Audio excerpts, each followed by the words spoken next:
Kita ke informasi lainnya pemirsa, Kamar Dagang dan Industri Indonesia berkomitmen untuk terus membuka ruang potensi perekonomian berkelanjutan. Kadin mendorong spirit gotong royong, membangun perekonomian yang produktif. Kamar Dagang dan Industri Indonesia menggelar rapat pimpinan nasional atau Rapimnas 2025. Dalam Rapimnas, Ketua Umum Kadin Indonesia Anindya Novian Bakri menegaskan fokus Kadin saat ini membuka lapangan kerja dengan mengoptimalkan potensi-potensi ekonomi kreatif yang bisa menjadi sektor pertumbuhan yang cepat.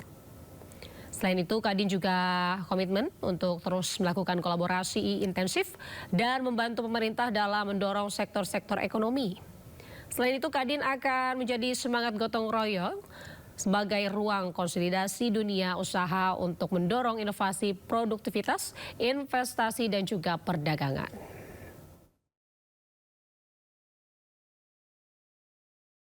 Tapi istilahnya goodwill-nya, goodwill itu adalah intellectual property, bahkan angkanya bisa berkali-kali lipat. Nah, ini yang saya rasa kalau Indonesia bisa berdiri di atas kaki sendiri, mempunyai konten dan IP-nya sendiri, bahkan dengan berkembangnya upaya diplomasi regional Pak Presiden, baik ke ASEAN maupun ke APEC, ke BRICS, ke G20, ini bisa sama-sama kita sosialisasikan. Kita ini fokus kepada Indonesia Inc. Incorporated. Jadi artinya gotong royong antar pemerintah dan pengusaha. Dalam agenda Rapimnas Kadin 2025, Menko Bidang Perekonomian Erlangga Hartarto ini mengungkapkan bahwa pelaku usaha diharapkan mempersiapkan diri untuk mendorong kesejahteraan masyarakat pada tahun 2026 mendatang.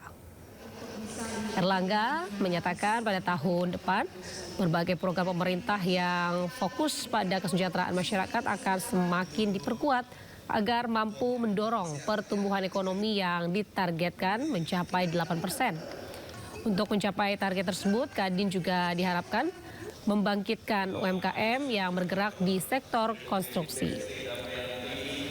Menurut Erlangga, pemerintah telah menggelontorkan anggaran di sektor perumahan hingga 130 triliun rupiah.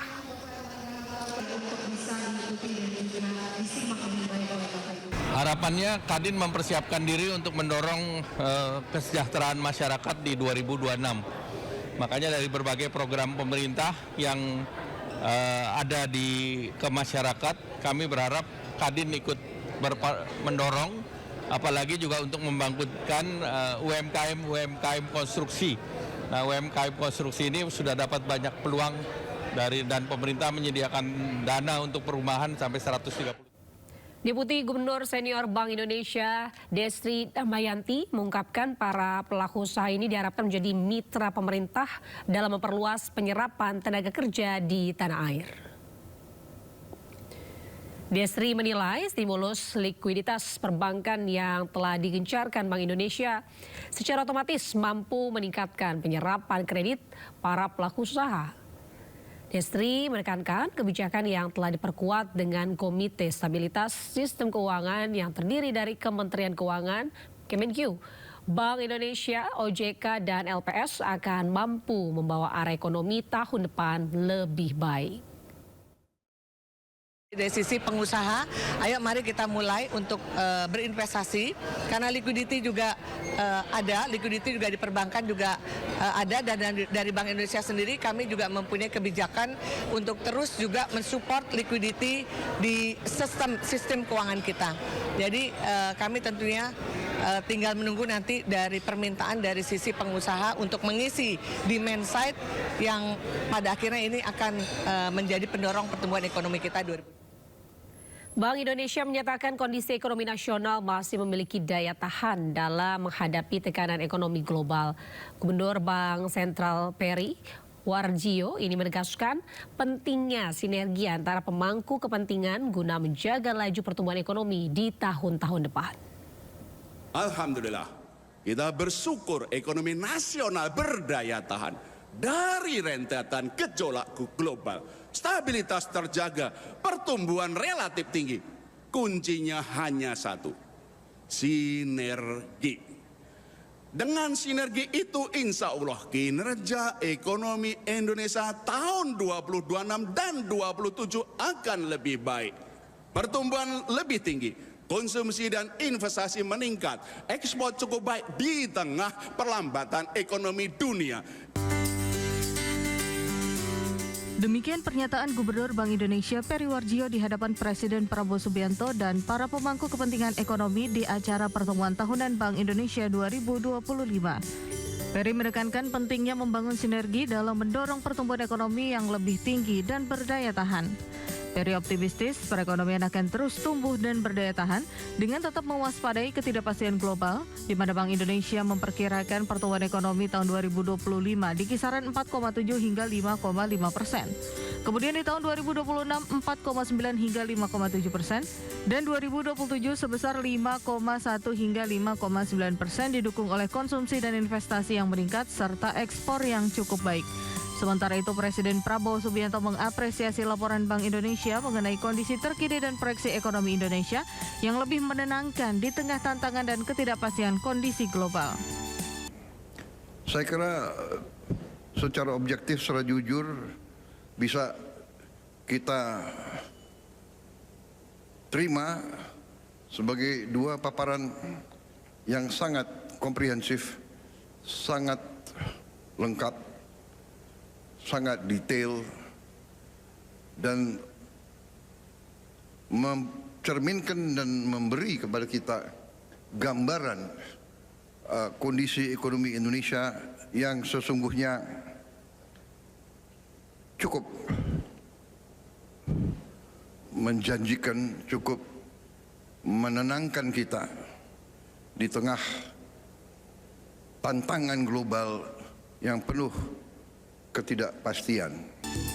Presiden Prabowo juga optimistis upaya sinergi yang telah dilakukan jajaran pemerintah, dunia usaha, dan para pemangku kepentingan lainnya dalam menjaga kinerja positif pertumbuhan ekonomi nasional bisa memberikan hasil nyata bagi rakyat Indonesia.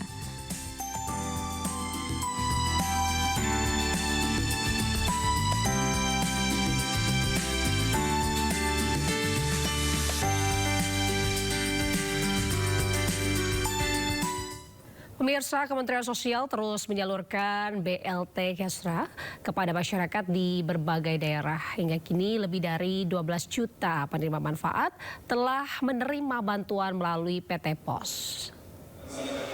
Penyaluran BLT Kesra dilakukan dengan 3 mekanisme. Melalui kantor pos, penyaluran berbasis komunitas, dan diantar langsung untuk penerima lanjut usia atau yang sedang sakit. Setiap penerima mendapatkan bantuan sebesar Rp900.000. Menteri Sosial Saifullah Yusuf menjelaskan selain menyalurkan bansos, Kemensos dan PT POS juga menjalankan program sekolah rakyat yang membuka kesempatan beasiswa bagi lulusannya di Universitas Logistik Bisnis Internasional. PLT Dirut PT POS Haris menegaskan penyaluran di berbagai daerah ini terus berjalan dan total penerima nasional sudah melampaui 12 juta orang.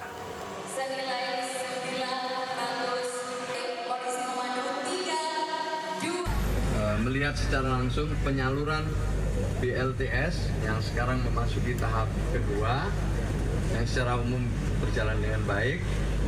Yang kedua, kami melakukan MOU di mana PT POS akan memberikan dukungan pada sekolah rakyat melalui beberapa program. Realisasi sudah dari alokasi yang disampaikan mulai tahap 1 dan tahap 2 ada total sampai 12.285.359, yang 600 adalah untuk daerah 3T. Saat ini sudah terrealisir 62,37% ya teman-teman. Jadi ada sudah tersalur 7,6 juta. Kami punya PR tinggal menyelesaikan 4,6 juta lagi. Target kami insya Allah di akhir November ini tugas ini bisa